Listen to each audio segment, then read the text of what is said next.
dos filhos, você deixar claro para eles que a vida é dura e o melhor que nós podemos fazer é com que eles se acostumem com isso. Uhum. Então, os filhos devem ser criados para, como flechas do guerreiro, irem ao mundo e exercerem o seu ministério, o chamado de Deus para as suas vidas, para impactarem o mundo para Jesus Cristo, independentemente do que façam. Tem gente que é chamado para ser um bom médico, um bom professor, um bom engenheiro, um bom pastor, um bom qualquer profissão, né? Que vá para impactar as pessoas. Você acha que os pais estão preparando os filhos para a guerra? Não estão, mas deveriam fazê-lo, né? E isso é muito prejudicado pelas ideologias anticristãs, entre as quais a do comunismo ideológico, que tenta criar pessoas vitimizadas, vitimistas, ou como se diz hoje, né, pastor? Mimizentas, não é assim que fala? Não é esse o nome que fala, não é? É, mimizenta. Mimizenta, que pessoas mimizentas. Então, faz parte do treinamento dos filhos você deixar claro para eles que a vida é dura e o melhor que nós podemos fazer é com que eles se acostumem com isso. Uhum. Então, os filhos devem ser criados para, como flechas do guerreiro, irem ao mundo e exercerem o seu ministério, o chamado de Deus para as suas vidas, para impactarem o mundo para Jesus Cristo, independentemente do que façam. Tem gente que é chamado para ser um bom médico, um bom professor, um bom engenheiro, um bom pastor, um bom qualquer profissão, né? Que vá para impactar as pessoas. Uma boa dona de casa, a mãe de John Wesley, Susana Wesley, por exemplo, teve um ministério impactante, impactou o mundo como? Criando bem seus filhos. Exatamente. O que ela fez foi isso. Ela criou bem seus filhos. A igreja metodista, que é uma igreja muito importante, não é? Apesar de hoje estar em alguns lugares flertando com o liberalismo, né? A metodista nos Estados Unidos está de mal a pior, mas a origem do metodismo se deu pela maneira como a mãe ensinava os filhos, como Forma metódica, né? Susana Wesley ensinava os filhos. Então, nós temos que nos portar. E outra coisa que eu tenho falado também é o seguinte, né? Muitas mães estão ensinando os seus filhos de maneira errada, principalmente os homens, não os tornando fortes. Eu tenho dito em alguns lugares que as mães têm que ter muito cuidado para entender que o filho homem tem que ser treinado como homem, como um homem. Hoje em dia você tem meninos absolutamente frágeis, né? Tanto fisicamente quanto emocionalmente, qualquer coisinha é muita coisa. Não estão acostumados a receber não estão acostumados a enfrentar as vicissitudes, intempéries, dificuldades da vida. Até porque hombridade está associada a sacrifício, né? Isso, Ser homem, né? isso. E tem de ser forte, né? Hoje em dia você tem uma cultura perversa, né? Que traz não só absurdidades, como dizer que um homem pode ser uma mulher, mas dizer, por exemplo, que um homem usa maquiagem. Um homem que usa maquiagem não presta para o casamento cristão, por exemplo. Ele não deve... Ouça aí, moçada. Não, e algumas mulheres, inclusive na igreja mesmo, acham normal isso.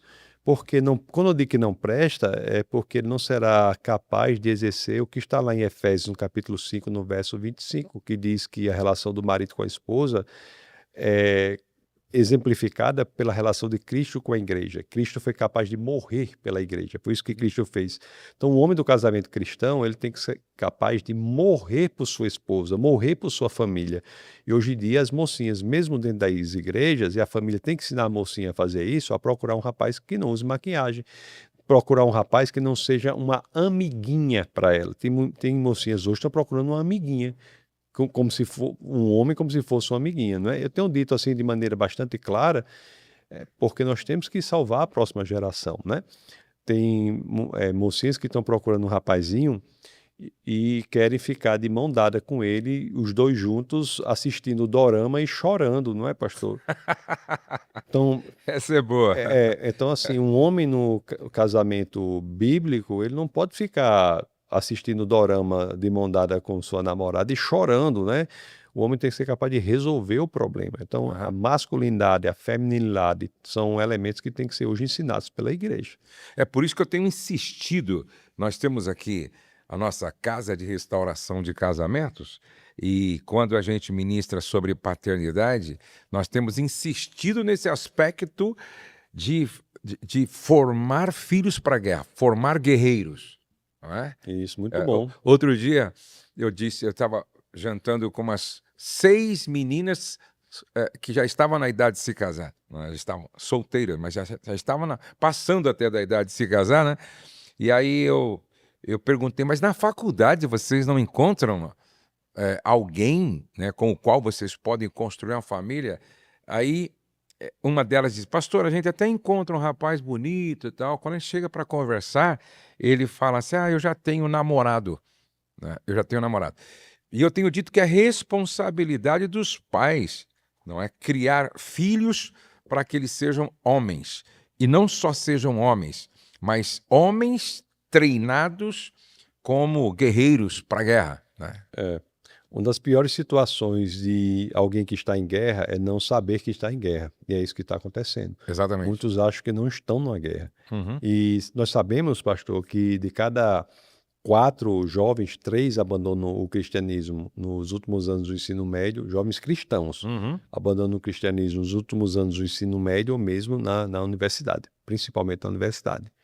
Então, assim, as pessoas têm que ser treinadas para enfrentar esse mundo. Inclusive, eu quando falo sobre José, um exemplo, quando se trata de paternidade, porque quando Jesus, aos 12 anos, está no templo discutindo com os doutores da lei, aquilo era simplesmente o resultado de um excelente trabalho que José fez com o seu filho em casa. Concorda com isso?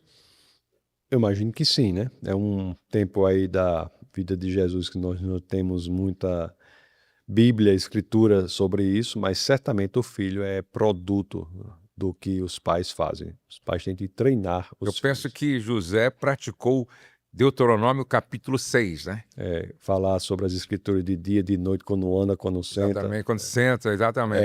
Isso mesmo. Porque Jesus não nasceu com uma programação mental teológica, né? E Deuteronômio 6 fala que a responsabilidade é da família. Da família. É interessante, não é da escola. E é em casa, diz que lá, sentado em casa, né? Casa. A pior instituição da face da terra para educar alguém se chama escola, né? Uhum, A escola é inservível para educar, não é para isso. Quando muito, é para ensinar, uhum. mas formar o caráter, dizer o que é bom, o que não é bom, o que é belo, o que não é belo, isso cabe à família.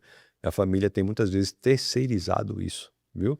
E depois fica surpreendida porque o filho está tendo comportamentos que não são aqueles comportamentos que eram desejados pelos pais quando eles mesmos, os pais, não investiram o tempo necessário, o esforço necessário para educar seus filhos. Não é fácil, né, pastor? Não, eu tenho 3, eu sei Então quanto é tá. desafiador, né? É muito importante a gente dizer isso. Não é fácil. Ninguém está dizendo que é fácil. Está dizendo que é certo fazer isso.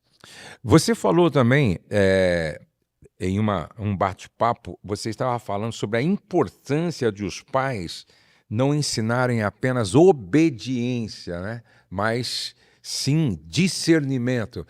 Eu gostei muito daquela sua fala. Explica um pouco sobre isso. Como é importante os pais ensinarem os filhos a discernirem, né?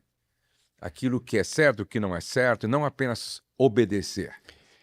Você, ao ensinar o discernimento para a criança, você dá à criança as ferramentas necessárias para que ela enfrente o mundo sozinha, Principalmente na universidade. principalmente na universidade, no mercado financeiro, no mundo liberal, em qualquer lugar. Isso. Né? Hoje o mundo é perverso, é anticristão. Existem movimentos articulados para descristianizar o Ocidente. E a descristianização se dá pelo ataque às suas 2 principais instituições, que é exatamente a família e a igreja. Uhum. Então, o filho tem que ser treinado para discernir, saber o que é certo, saber o que é errado. E grande parte desse treinamento de discernimento é deixar bastante claro para ele que a fonte da moralidade não é ele, é Deus. A estratégia que é feita para fazer com que o homem esqueça que a fonte da moralidade é Deus e é ele próprio, é uma estratégia que é utilizada desde o primeiro casal. O primeiro casal no jardim cedeu à seguinte tentação, quando a serpente chega e diz assim: não basta que você seja feito à imagem e semelhança de Deus, você pode ser como Deus. Uhum. Essa era a proposta. Conhecedor de quê? Do bem e do mal. O que é ser conhecedor do bem e do mal? É a fonte de moralidade, não precisa ser externa a você, pode ser você. Você pode ser a fonte do que é certo, a fonte do que é justo, a fonte do que é verdadeiro. Uhum, É o que leva o nome hoje de relativismo. uhum. A ideia de que os conceitos de justiça, bondade e verdade provêm não de uma fonte objetiva, mas de si próprio. E a partir daí a humanidade cai absolutamente quando tira Deus da equação e acha que por si só pode levar adiante esses conceitos. Então, discernimento para a criança entender, olhe, busque no Senhor. O Senhor é a fonte da moralidade, é a fonte da verdade, é a fonte da justiça.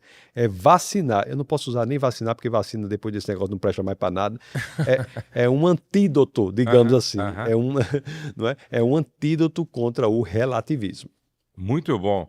Então é muito mais importante do que ensinar só a obedecer e ser ignorante aquilo que é tão importante saber. Porque, veja bem, a criança, pastor, ela tem fases, né, de 0 até os 9 ou 10 anos, ela é a fase do encantamento, né? Uma vez, lendo Chesterton e outras pessoas, eu cheguei à divisão do que seria o sentido da vida. E o sentido da vida, na minha perspectiva, tem 4 elementos, a depender da fase etária da pessoa, né? A pessoa, quando está no início da vida, de 0 até 9, 10 anos, o que ela busca, acima de tudo, é um encantamento. O inglês chama enchantment. Uhum. Por exemplo, se você pega uma criancinha... O senhor sabe o que é tamborete, não? Sei. Desculpa eu falar essa linguagem que eu falo, Não, lá da tromba do elefante, né?